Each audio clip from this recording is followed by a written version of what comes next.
Shalom de nuevo, es Usheret. Quiero empezar este shur este día con una pequeña frase del Talmud que dice que quien no añade nada a sus conocimientos los disminuye. Yo los exhorto a que sigan con esta sed de aprendizaje, de conocimiento, de querer buscar más información acerca de Torah y sus diferentes formas, ya sea Talmud, ya sea Midrash. Hay tanto que podemos aprender día a día y ese es mi deseo, que día a día sigamos estudiando y aprendiendo cada día más. Besrat Hashem.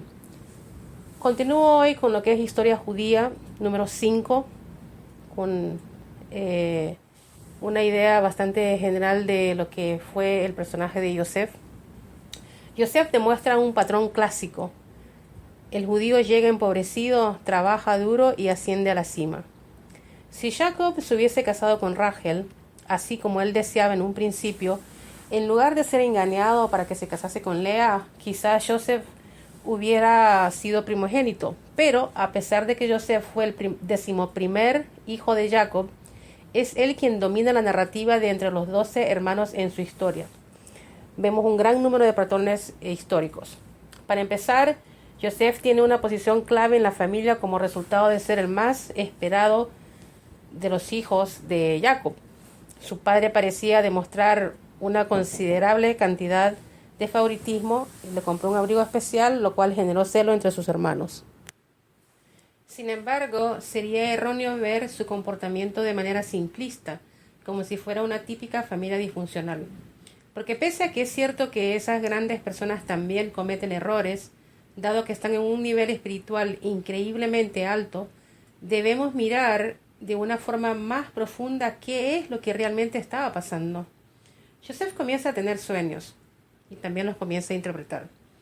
Como sabemos, él tiene un don especial para interpretar sueños y sus sueños e interpretaciones son acertadas y proféticas. Por ejemplo, le dice a sus hermanos que un día se inclinarán ante él, lo cual efectivamente ocurre años más tarde. Pero para sus hermanos, sus sueños parecían ser delirios de grandeza.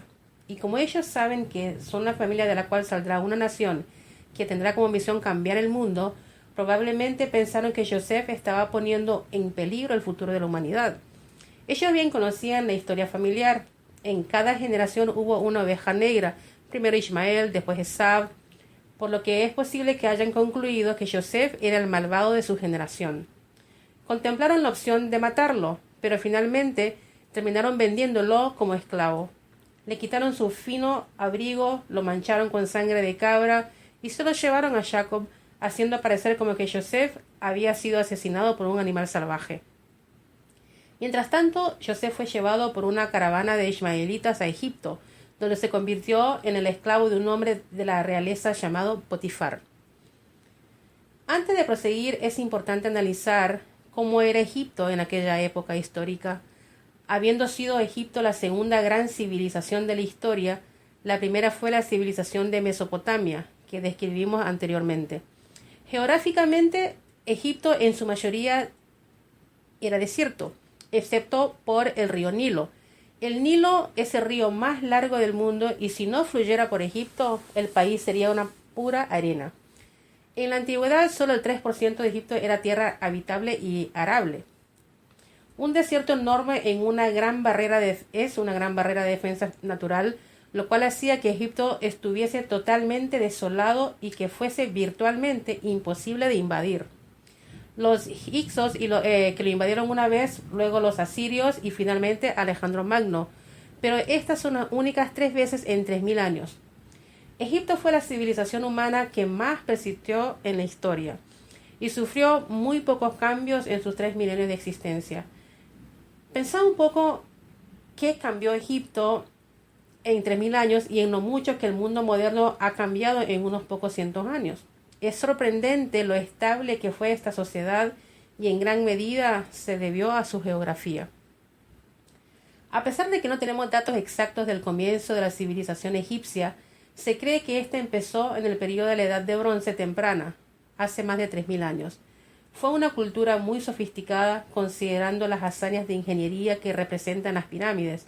La Gran Pirámide de Giza es la más grande que alguna vez se construyó, contando con 5 hectáreas de superficie, más de 150 metros de altura, estando compuesta por más de 2 millones de bloques de piedra con un peso de más de 5 millones de toneladas, y habiendo sido construida por gente que no tenía ninguna herramienta de hierro. También fue la estructura hecha por el hombre más alta del mundo durante 43 siglos, imagínense. Incluso con toda nuestra tecnología moderna tendríamos dificultad para emular tal proeza hoy en día. Ellos obviamente tenían técnicas tremendamente sofisticadas para cortar piedras y conocimientos de ingeniería que les permitían mover aquellos grandes bloques de piedra. Tenían poleas, palancas y mucho poder muscular. Se estima que para construir Giza hicieron falta 100.000 hombres y 30 años. ¿Por qué poner tanto esfuerzo en construir una tumba? Porque los egipcios eran muy sofisticados espiritualmente. Y pese a que era una espiritualidad oscura, no tiene que ser despreciada tan rápido. Se preocupaban por la muerte, que es lo que causó que perfeccionaran la momificación, y su libro sagrado fue llamado el Libro de los Muertos. ¿Te gustaría eso a vos para una lectura amena? Ellos creían que el faraón era un dios viviente, que tenía poder absoluto y que su posición en la vida después de la muerte afectaría la prosperidad de Egipto. El futuro del país dependía de una entrada apropiada del faraón al más allá. Entonces debían hacerle una muy buena tumba, hacerle los regalos correctos y asegurarse de que ingresase correctamente al más allá, ya que si no lo hacía les podía ir muy mal a todos. Esto explica por qué el crear aquellas extraordinarias tumbas para los faraones era un proyecto nacional que involucraba a todo el pueblo egipcio. Esta cultura tan sofisticada era tan opuesta al judaísmo como es humanamente posible, ya que practicaba la idolatría. En el antiguo Egipto idolatraban a un estimado de 2000 dioses diferentes. Dioses con cabezas, de hipopótamos, de halcones, de cocodrilos. Fue una civilización idólatra en extremo, muy religiosa y espiritual en su propio sentido, pero al mismo tiempo sumamente idólatra. No eran primitivos, supersticiosos ni estúpidos, entendían el poder espiritual y eran un pueblo sofisticado que realmente creía en el poder de la idolatría. Como dato curioso, el hecho de que estas naciones antiguas y sofisticadas estuviesen tan cautivadas por la idolatría es la prueba de que realmente había alguna clase de poder en ella, lo que explica el esfuerzo y gastos masivos puestos en la construcción de estas tumbas y templos. Sin embargo, uno de los principales fundamentos del judaísmo es que no hay otro poder más allá de Dios. La idolatría es una ilusión. Entonces, ¿de dónde saca su poder la idolatría? La respuesta es de Dios mismo. La esencia del ser humano es usar su libre elección para elegir, y la elección más importante que hace una persona es vivir con la realidad de Dios. Para que esta elección sea significativa, debe haber otras opciones reales. Dios pone, por lo tanto, poder real en la idolatría para permitir a la humanidad ejercer su libre elección en las decisiones más significativas. Hoy, el poder de la idolatría está en su mayor parte ausente y la razón de esto será explicada más adelante. Este es un punto crucial sobre las civilizaciones antiguas. En nuestra arrogancia moderna, a menudo tendemos a mirar a los pueblos antiguos como menos sofisticados o inclusive primitivos. Tenemos ciencia y tecnología modernas que tenía hace miles de años, pero nada puede estar más lejos de la verdad. El conocimiento de las civilizaciones antiguas de ingeniería, matemática, astronomía, medicina, etc., era a menudo muy impresionante. Espiritualmente, el contraste es incluso más extremo. Tanto la tradición judía como la arqueología muestra que los pueblos antiguos estaban mucho más conectados espiritualmente que lo que estamos hoy en día. Hace miles de años había un gran poder espiritual, tanto idólatra como puro, que podía ser utilizado. Hoy en día hemos perdido ampliamente esta conexión. Esto explica por qué las civilizaciones antiguas ponían mucho esfuerzo en la religión y en las construcciones religiosas, y por qué en la Biblia se dice que la idolatría tenía una atracción tan poderosa. La tradición judía enseña que el antiguo Egipto, además de ser un lugar de idolatría, era un lugar de inmoralidad, un lugar muy licencioso. Entonces, arrojar al joven Joseph a ese ambiente era malo, muy malo. Habiendo sido separado de la influencia monoteísta de su familia a una edad temprana, creo que tenía 17 años cuando fue vendido como esclavo, Joseph tenía una gran desventaja en una sociedad libertina. Era muy apuesto. Y la esposa de su amo, la señora Potifar, lo encontraba muy atractivo.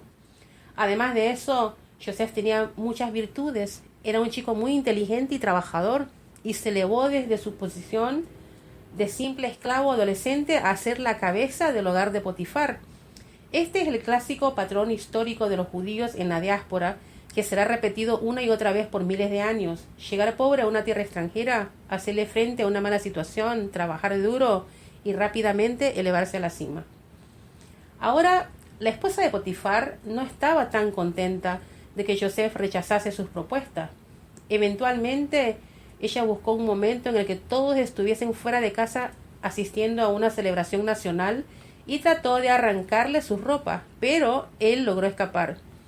La mujer estaba indignada, lo acusó de violación, y Potifar llegó a casa, su esposa le contó la mentira y Joseph terminó en prisión. Ahora Joseph, que era el sirviente principal, de nuevo estaba en el fondo. Este es el judío en la diáspora. Llegan a un país, se elevan, caen y tienen que empezar de nuevo en algún otro lugar. Joseph ahora estaba en prisión, pero ascendió con mucha rapidez hasta ser el prisionero principal. Otra vez vemos el patrón del judío. Incluso como prisionero no lo puedes mantener abajo. Luego fueron puestos en prisión el ministro de copas y el panadero del faraón, quienes tuvieron extraños sueños estando allí. Ahora, como sabemos que Joseph era el experto interpretador de sueños, no es sorprendente que interpretase dichos sueños y que le dijera al ministro de copas que el faraón lo iba a reincorporar a su posición, y al panadero que le iban a cortar la cabeza, y eso es exactamente lo que ocurrió. Cuando el ministro de copas fue liberado de la prisión, Joseph le pidió que hablase bien de él con el faraón, para que lo liberasen. ¿Pero qué ocurrió? El ministro de copas se olvidó de él, y Joseph se quedó en prisión por 2 años más. Incluso en este pequeño detalle hay un patrón para el futuro. Históricamente, los judíos no han podido contar con ayuda dentro del mundo no judío. Es raro que un no judío ofrezca ayuda a los judíos en tiempos de necesidad. Para la gente que vive en Israel, todos conocen, imagino, el Memorial Nacional de Israel de Holocausto en Jerusalén, Yad Vashem. Hay plantados aproximadamente 6.000 árboles, si no estoy equivocada. Estos árboles son conocidos como el bosque de los justos de las naciones. Los árboles fueron plantados en reconocimiento a los no judíos que ayudaron a los judíos durante el Holocausto, a menudo a pesar del alto riesgo que corrían. Hasta hoy, Yad Vashem ha recopilado una lista de aproximadamente 21.000 personas indicadas como justos de las naciones. Esto es muy hermoso, pero también tiene un lado triste. Cientos de millones de personas vivían en Europa durante el Holocausto y sin embargo solo una pequeña fracción movió un dedo para ofrecer asistencia. Eso lo sabemos. Luego, el faraón mismo tuvo un par de sueños perturbadores. Soñó con 7 vacas gordas que salían del Nilo y eran devoradas por 7 vacas flacas. Y después soñó con 7 grandes espigas de trigo que eran devoradas por 7 espigas pequeñas. Y esto lo tenía sumamente perturbado. Y créame que si el faraón, un dios entre comillas viviente en la tierra, no podía dormir, nadie en Egipto tampoco iba a dormir. El faraón convocó a todos sus brujos, adivinos y astrólogos, pero ninguno de ellos logró entender de qué se trataba el sueño. Entonces el ministro de copas dijo: recuerde que había un joven judío en prisión que interpretaba sueños. Esto, dicho sea de paso, es el máximo triunfo judío en la historia. Sacaron a Joseph de prisión, lo bañaron, lo afeitaron y lo llevaron delante del faraón. Cuando escuchó el sueño, Joseph le dijo al faraón: van a haber 7 años de abundancia seguidos por 7 años de hambruna. ¿Qué debo hacer?, preguntó el faraón. Joseph le respondió: debes almacenar todo el grano de Egipto, de forma tal que cuando la hambruna te golpee, tendrás reservas de comida.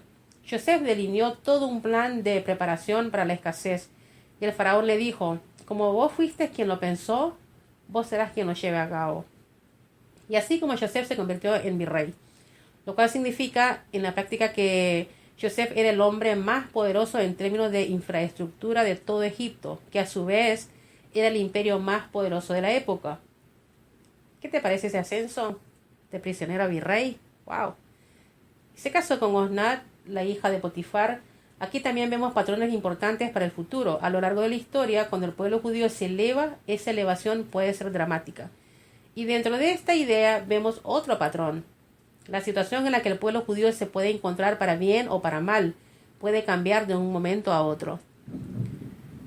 Ejemplos dramáticos de cambios para peor se pueden ver en la expulsión de los judíos de España en 1492 y también en las leyes de Nuremberg en Alemania en 1935. Antes de que llegase la hambruna, Joseph tuvo 2 hijos, Menashe y Efraín. Hasta hoy en día los judíos observantes bendicen a sus hijos todos los viernes por la noche. Las niñas reciben una bendición para que sean como Sarah, Rivka, Rachel y Lea, las grandes matriarcas de la Biblia. Uno asumiría que los niños deberían recibir la bendición de ser como Abraham, Isaac y Jacob, los grandes patriarcas, pero en cambio se les dice que sean como Efraín y Menashe. ¿Por qué? ¿Por qué esto?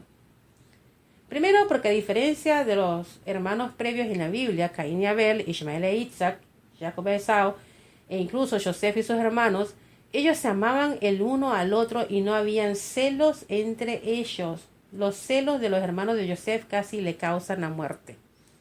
A medida que viajamos por la historia judía, vemos que una de las debilidades más grandes del pueblo judío es el sinat hinam, el odio injustificado de un judío hacia otro. Este odio es una de las fuerzas motivadoras detrás de la desunión en el pueblo judío hasta hoy. Es un defecto frecuente en el pueblo judío a través de la historia.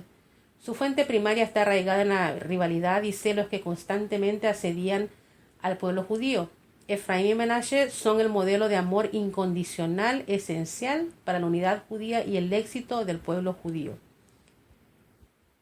Esta es precisamente la razón por la que yo, en lo particular, soy gran partidaria de que todos los judíos religiosos seculares o en el medio aprendan las leyes de la Lashon Hará, hablar correctamente.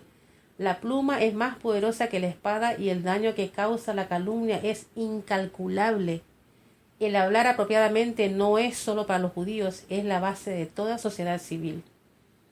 Hay otra lección extremadamente importante que necesitamos aprender de estos hermanos. A lo largo de la historia, los judíos han sido ricos y pobres, libres y esclavos, tolerados y perseguidos, pero hace tiempo que la historia ya nos probó que es mucho más fácil mantenerse judío cuando las cosas están mal. No es el judío pobre y perseguido el que se asimila, sino el cómodo y aceptado. Probablemente más judíos han desaparecido por asimilación que por persecuciones. Este sigue siendo uno de los desafíos más grandes de la historia judía. ¿Cómo mantenerse judío cuando las cosas están bien? Efraín y Menashe tienen la historia espiritual interna esencial para la continuidad judía.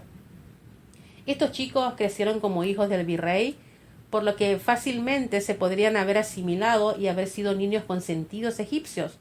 Sin embargo, es claro que crecieron con ideas completamente fieles al prototipo de judío pese a estar en un ambiente increíblemente hostil. Ahora que Joseph era virrey, el escenario estaba armado para que sus sueños anteriores se volviesen realidad. Aquellos en los que vio a sus hermanos reverenciándose ante él, y ciertamente eso es lo que ocurrió posteriormente. Para remediar la enemistad familiar, Joseph creó el escenario para una gran prueba. Justo en el medio de la historia de Yosef sucede algo muy interesante en la Torá. De repente, la historia se detiene. Abandonamos a Yosef y regresamos a la tierra de Canaán para relatar la historia de Yehudá, el cuarto de los 12 hermanos, quien era un líder natural en la familia. Y no es claro en primera instancia por qué necesitamos conocer esta parte de la vida de Yehudá en un momento de la narrativa. Por ejemplo, si vamos a Bereshit, capítulo 38, podemos ver toda esta historia. Nos enteramos de que Yehudá se casó con una mujer que dio a luz a 3 hijos. El mayor se casó con una mujer llamada Tamar y luego murió. En la ley judía existe un concepto llamado ibum. Si un hombre muere sin hijos, es un mandamiento que su hermano se case con una viuda para perpetuar su nombre. Tengo entendido que esta ley tiene muchos detalles en lo que yo no quiero entrar, pero la costumbre de ibum creo que no se practica en el mundo judío moderno. Como consecuencia, el segundo hijo se casó con Tamar y también murió. Tamar estaba por casarse con el tercer hermano, pero Yehudá trató de evitarlo, ya que temía la misma suerte para sus hijos menores. Al darse cuenta de que Yehudá no iba a respetar la ley y viéndose envejecer sin hijos, Tamar decidió hacerse cargo del asunto. Tal cual lo cuenta la Torá, Tamar se disfrazó de prostituta y esperó que Yehudá pasase a su lado. Yehudá le prometió una cabra en pago por su servicio. Ella retuvo su bastón y su sello como garantía, pero cuando él llegó con la cabra, la prostituta no se encontraba por ningún lado. Poco después se descubrió que Tamar estaba embarazada y fue sentenciada a muerte por su promiscuidad. A pesar de su situación, Tamar no avergonzó a Yehudá. Ella no reveló que él era el padre de su hijo. En cambio, le envió el bastón y el sello con el siguiente pedido: por favor, reconoce a quien pertenece esto. Esas son las mismas palabras que Yehudá le había dicho a su padre, Jacob, cuando después de haber vendido a Yosef como esclavo, él y sus hermanos tomaron el abrigo de Yosef y lo salpicaron con sangre de cabra. En ese entonces había dicho que Yosef probablemente había sido devorado por animales salvajes. Con este lenguaje paralelo, a Yehudá se le estaba dando un indicio de que su rol de líder en la venta de su hermano fue un terrible error. Y Yehudá confesó: ella es más recta que yo.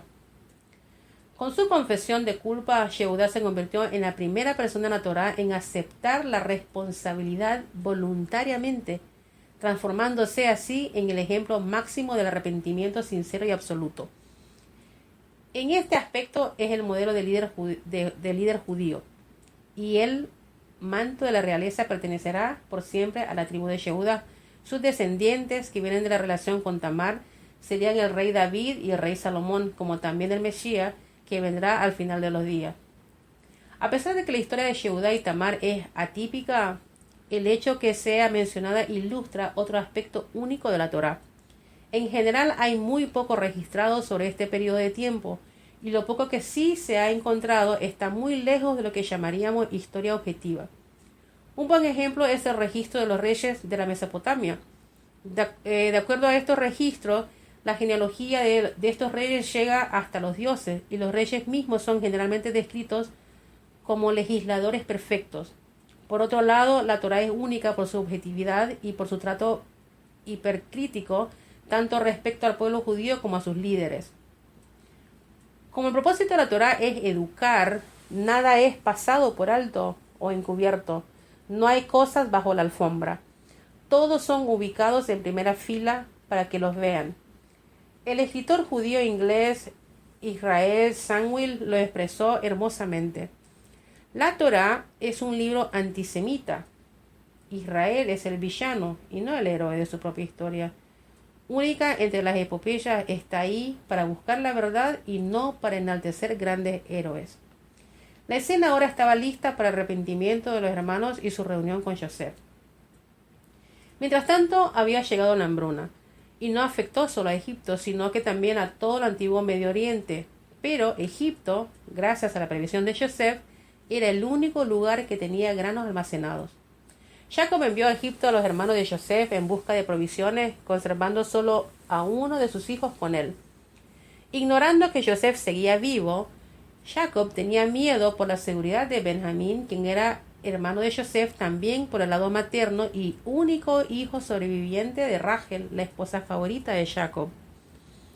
Los hermanos llegaron a Egipto y se reverenciaron ante el virrey sin darse cuenta de que en realidad se trataba de su hermano perdido, a quien habían vendido ellos mismos como esclavo. Después de todo, cuando lo vendieron, él era un chico de apenas 17 años y ahora tendría casi 40 y estaba vestido como el virrey de Egipto. A esta altura de la narrativa, Joseph podría tranquilamente haberse revelado, pero no lo hizo. En cambio, mantuvo su identidad en secreto y colocó a sus hermanos en uno de los dramas más interesantes y emocionantes de toda la Torá. Joseph se dio cuenta que el odio de sus hermanos le había presentado un peligro mortal en el pasado, y que si era dejado sin tratar sería un peligro eterno para el pueblo judío en el futuro. A menos que reconocieran su error, sintieran remordimiento y cambiaran, este odio podría reaparecer durante toda la historia. Él sabía que debía forzar a sus hermanos a hacer teshuvá, o sea, arrepentirse. Maimónides, el gran sabio judío medieval, explica el camino judío para el arrepentimiento. Primero, debes reconocer que te has equivocado. Luego, debes comprometerte a nunca hacerlo de nuevo. Pero el verdadero desafío es cuando te encuentras en la misma situación y no repites tu error.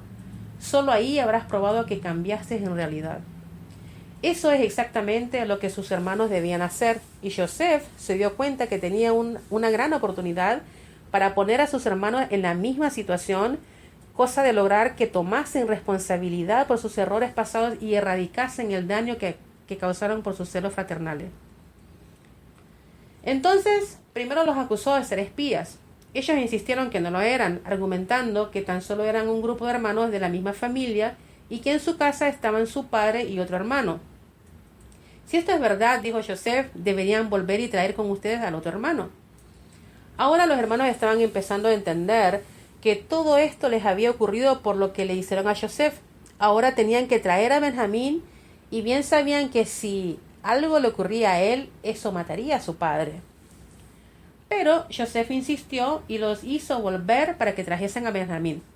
Después puso una copa de plata en la bolsa de Benjamín y los acusó de robo. Sin embargo, ofreció dejar a los hermanos en libertad y castigar solo a Benjamín, tomándolo como esclavo. Esta era la prueba. ¿Qué iban a hacer los hermanos ahora? ¿Le darían la espalda a su hermanito para salvarse ellos? Pero ellos habían cambiado y no cometerían el mismo error. Yehudá discutió fervientemente y se ofreció a sí mismo como esclavo en lugar de Benjamín. Es interesante notar que los Midrashim indican que, aunque los hermanos deseaban luchar por Benjamín, también sospecharon en algún nivel que él era un ladrón. Pareciera ser que en el momento en el que alcanzamos el clima de la historia, los hermanos no habían trabajado totalmente en su odio y desconfianza, pero Joseph ya no podía contenerse más. Tal vez, si Joseph los hubiese presionado un poco más, hubieran eliminado el odio para siempre y la historia judía hubiera tomado una dirección muy diferente y menos dolorosa.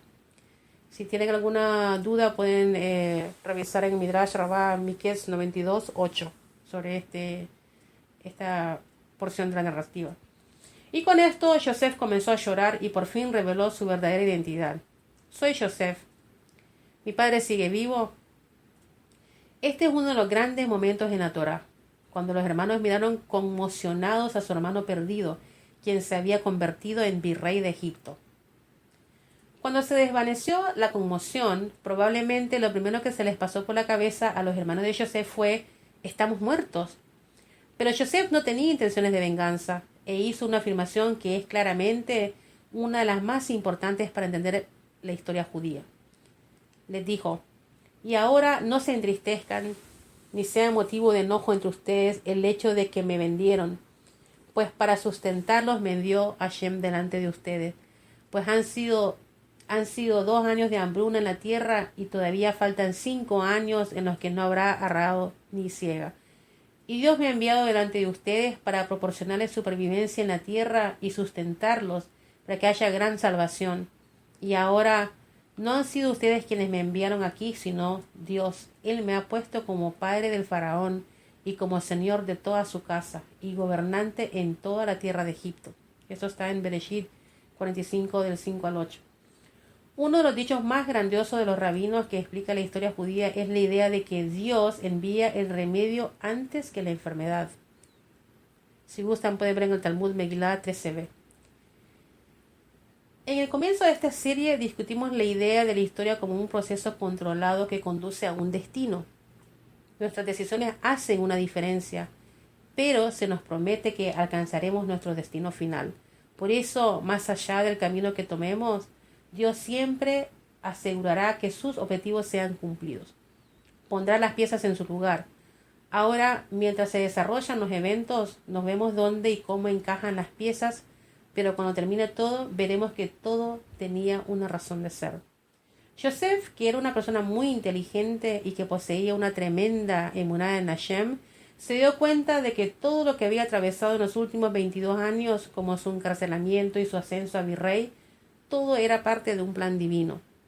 Tenía que ir a Egipto porque era parte de un gran proceso cósmico que solo se volvió claro al final de la historia. La historia judía y la humana es como un gran rompecabezas con 6.000 piezas. Al principio, cuando las piezas son arrojadas sobre la mesa, no tienen sentido, pero al final podemos ver que todas se encajan perfectamente. No falta ni sobra nada. Cada pieza tiene un propósito y un lugar. Esta es la perspectiva judía sobre la historia. Todo encaja. No hay accidente. Todo se une en perfecta armonía. Cada evento tiene un propósito en el plan infinito de Dios, y cuando éste sea completado, miraremos hacia atrás y veremos que todo tenía sentido y que ahora calza perfectamente. Yosef sabía esto. Le envió un aviso a su padre y a Jacob se llenó de alegría. Durante todos estos años había pensado que su hijo estaba muerto y tuvieron una reunión dramática. Todo Egipto fue a ver a la familia del virrey y a su vez ellos se reverenciaron ante Yosef, cumpliendo así con la profecía. Luego el faraón invitó a toda la familia a vivir en Egipto y así lo hicieron. La Torá dice que 70 individuos entraron a Egipto: Jacob, sus 12 hijos, sus esposas y sus hijos. La futura nación judía había arribado a Egipto. Fueron bienvenidos, les dieron la mejor propiedad en la tierra de Goshen, se asentaron felizmente y prosperaron. Todo parecía ir bien hasta que los egipcios vieron que les estaba yendo demasiado bien. Pero cuando el libro de Bereshit termina con las muertes de Jacob y Yosef, todavía todo estaba bien. Los problemas llegarían recién en el libro de Éxodo. Con esto termino lo que es la historia de Yosef. Espero que esto sea de bendición para cada uno de ustedes. Con mucho cariño.